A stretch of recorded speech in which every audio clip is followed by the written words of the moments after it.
Hello, welcome to my next Databricks video. In this video, we will explore Databricks Asset Bundles and how they can be created and deployed using the Databricks for VS Code extension. We will create a Databricks Asset Bundle following a standard Python template containing a Databricks job, a Databricks DLT or Delta Live Table pipeline, and we will see how we can edit this workflow in VS Code, but then also deploy the resulting configuration in our Databricks dev workspace. So to get started, I have here my VS Code session open with no particular folder. And by going to the Databricks extension that I have installed earlier, we can create a new Databricks project. So the first thing it will ask is to authenticate to our Databricks host. If you haven't done that before, navigate to your workspace and copy this URL and paste it back into this prompt. And given that I already have a dev workspace authenticated, I can just select this first option. Now it will prompt us for a location of the folder, and I will create my Databricks project in my code directory in a new folder called Databricks project. I'll create it. And as you can see, this project currently has 0 files.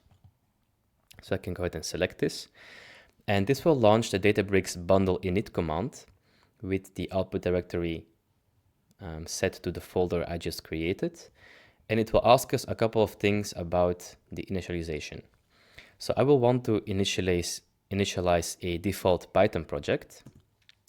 And as a unique name, I will simply choose my Databricks project name. And we'll accept all the defaults, which means that in this case, it will create a sample notebook in the source directory. It will also configure a sample DLT pipeline for the project. And it will also create a Python wheel task as part of our job. So I'm accepting all the defaults, and now my project is ready. So I can close this by pressing on Enter, and now open this project in VS Code. As I showed you earlier, the directory I created was empty, and now we have a whole lot of different directories and files that we'll explore in the next section. So let's explore the various directories and files created by the template. Now, the most important file here is the databricks.yaml file, which pretty much defines your Databricks Asset Bundle. It specifies the bundle name and specifies where the resources of this bundle can be found. In this case, it will be the resources directory. And here you can see that we have our Databricks job and pipeline defined. We will explore these two in a bit more detail in the next section. So for now, let's look at the other directories. We have a fixtures directory, which is mostly used for small static files that are used, for example, for testing. Speaking of testing, we have a tests directory, which defines a unit test for our main function. We have also a directory called Scratch, in which there is an exploration notebook. And this Scratch directory is essentially destined for playing around, creating notebooks, and exploring data. It will not be committed to our repository because the Scratch directory is added to the gitignore file. Finally, we have our most important directory, is the source directory, which contains all the notebooks, but also the pipeline and the actual Python package here that will be deployed to Databricks. We also have our requirements for our project, because in this case we are building a Python package as one of the tasks. We have specified setup tools and wheel. We also have a Databricks pipeline, a DLT pipeline, which is why we have the Databricks DLT package as a dependency here. And finally, for the testing, we use pytest, which is why we have the dependency here. We have also a setup file. This is used to create the Python package using the setup tools, as we will see in a later section. But for now, let's focus a bit more on the actual Databricks Asset Bundle resources, namely the job and the pipeline.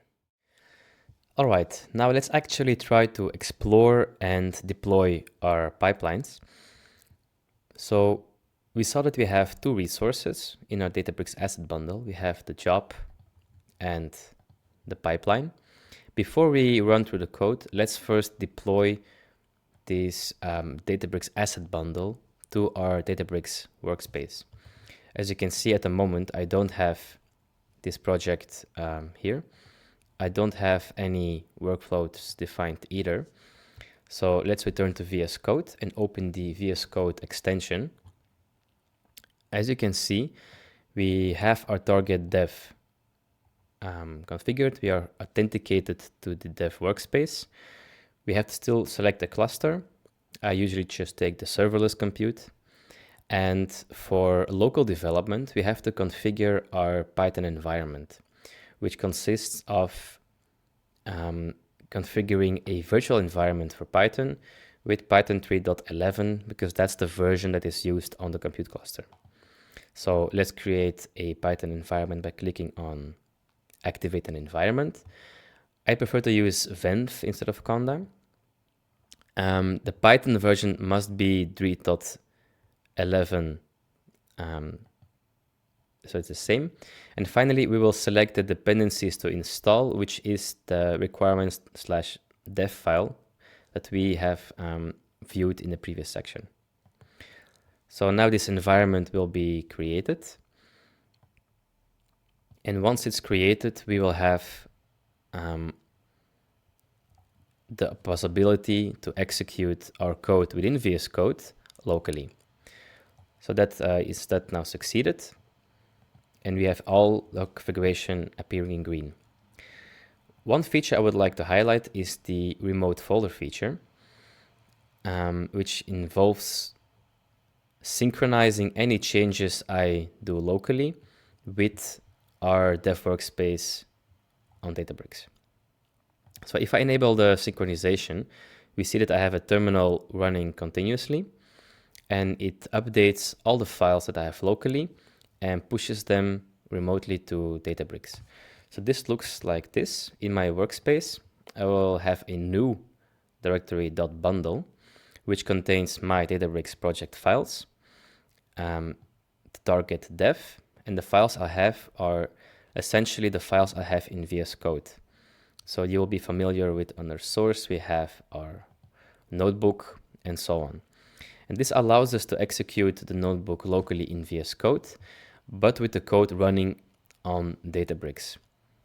This gives us the advantage of having all our VS Code local development tools, such as the VS Code debugger, at our disposal.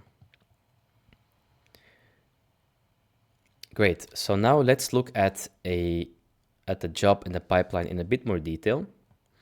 If I open the Databricks project job, I see that I have one job called my Databricks project job. It will run daily at an interval of 1 day. On email, I will receive a notification, and there's 3 tasks that will be executed in this workflow. We have a notebook task, we have a pipeline task, and finally a Python wheel task.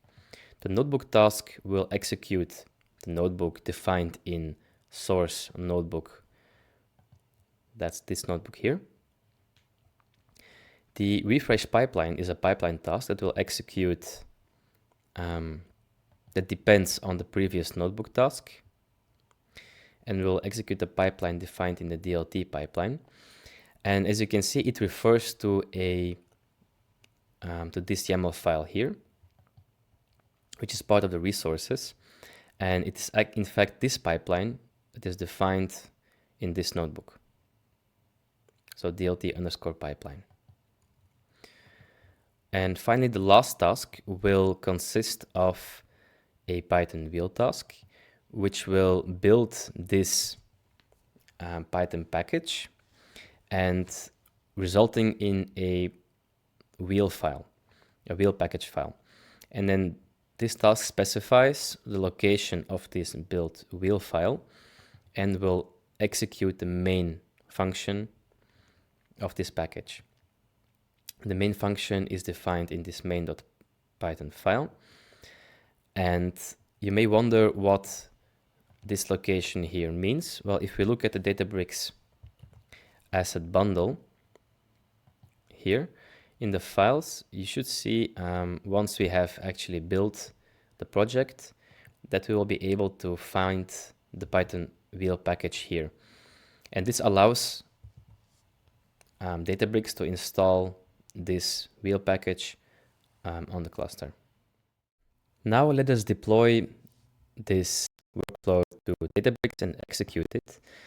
And one important thing to keep in mind is that the workflow will use compute for our jobs, and Azure may not always provide us with enough quota for our jobs. So here I navigated to my subscription. It's called personal in this case. And when I go to the usage plus quota section, I see that at the moment I'm using 8 of 40 available virtual CPUs of the standard DSV2 family, which is the smallest compute available for Databricks, at least in West Europe. And I have a limit on the total amount of virtual CPUs I can use. By default, if you would not modify the workflow in Databricks, you will almost definitely exceed the quota you have available. So if you want to actually execute the pipeline in a job we have defined, you would have to increase the quota for your given compute resource in Azure by creating a adjustment request. Now I've already done that, so I have 40 and 80 vCPUs available respectively, which should be enough to run my workflow. And one thing that we have to do is to reduce the amount of compute needed. So if I open my job definition here, I see that currently I'm using the standard D3 compute, and I will scale automatically for up to 4 workers. Now this is a bit of an overkill for this simple pipeline. So before we run the pipeline, let's simplify it as follows. First of all, I will use the DS3 compute, which is a smaller version of compute. And instead of auto-scaling, I will just specify the number of workers equal to 1 for my job. And similarly for the pipeline, I currently have no configuration for clusters defined.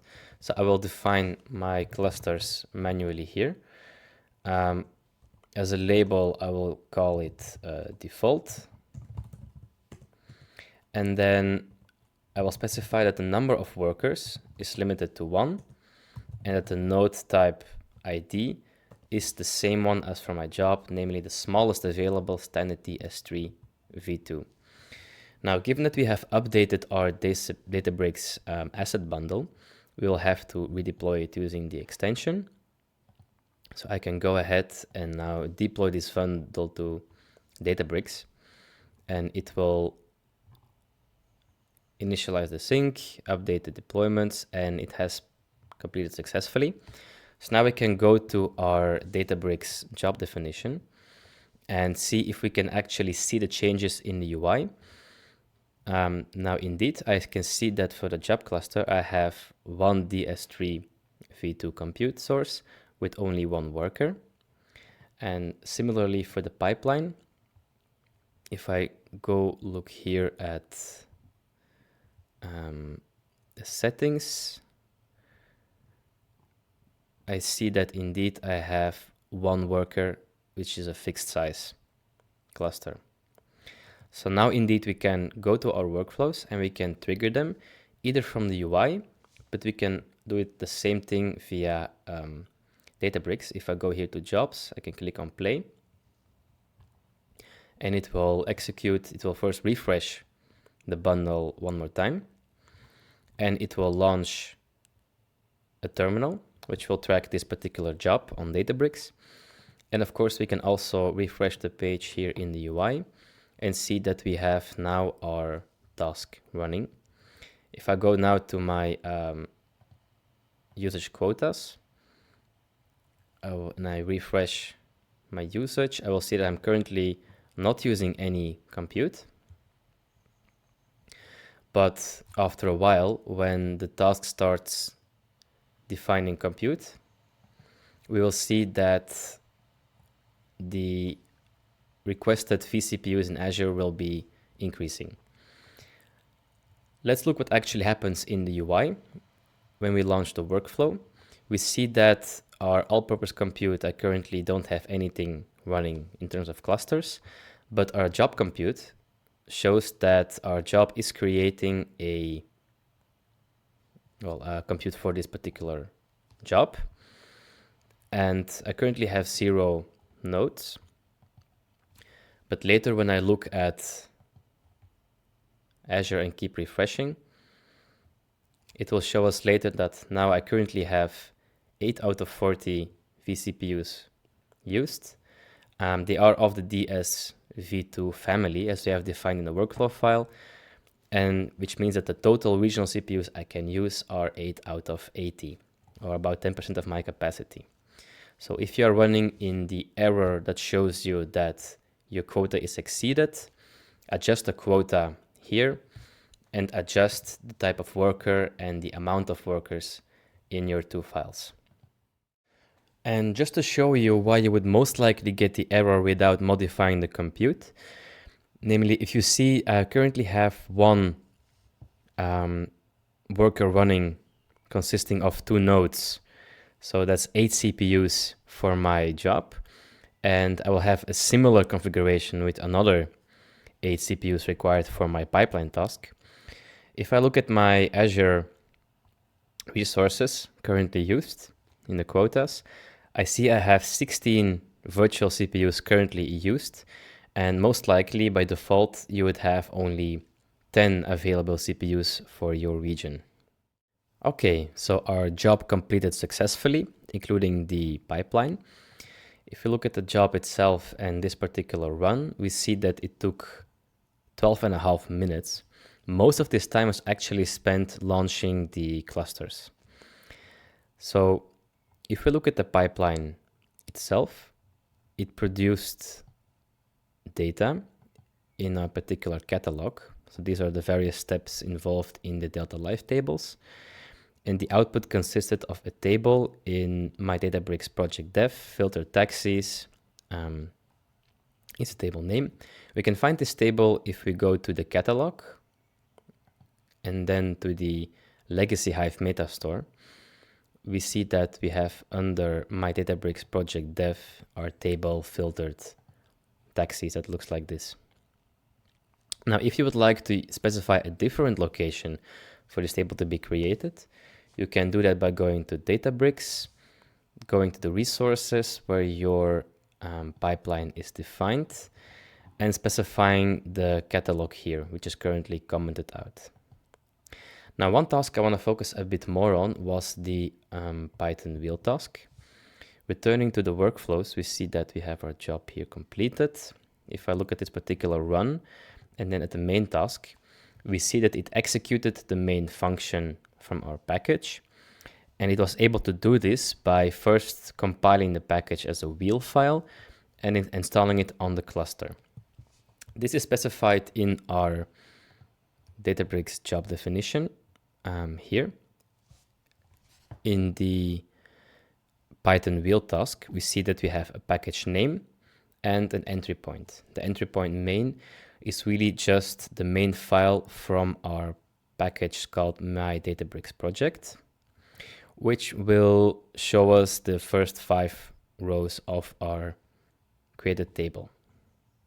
And the way this works is that our Python wheel task installs a library as a wheel, so it's already pre-compiled from this location, dist directory. And to show you what this really means in practice, What basically will happen in this task is that it will build our package as a wheel file and specify the location of this wheel file as a library to be used for this task. And that's why the function main can be found in this particular package. Just to show you what this means in practice is it's essentially just building a Python package on the cluster. And you can do this by the command setup tools. You're using setup tools and building a wheel package. And this works because the template itself specified this setup.py file, which will be used by setup tools to build the wheel package. So this will be done on the cluster, but we may as well just execute this locally in VS Code. And if we do this, we see that indeed we have built our Python package here. We have a build directory and we have the dist directory. And it is this dist directory which will be used also on the cluster, and which is why our pipeline file here in the resources, our job file, specifies this .dist file here. All right, so that's basically everything I wanted to show you about this Databricks Asset Bundle workflow. We explored the entire template project for Python, which consisted of having a Databricks job with a pipeline. Some important things we had to keep in mind was we had to adapt the compute resources in order to be able to run our project on Azure and having sufficient CPU's quota. And finally, we went into a bit more detail about what the various directories and files are and where we can find the final results of this Databricks job. So with this, I hope you have a very rough high-level understanding of Databricks asset bundles, and you can manage to execute this project on your device as well. And I will see you in the next video.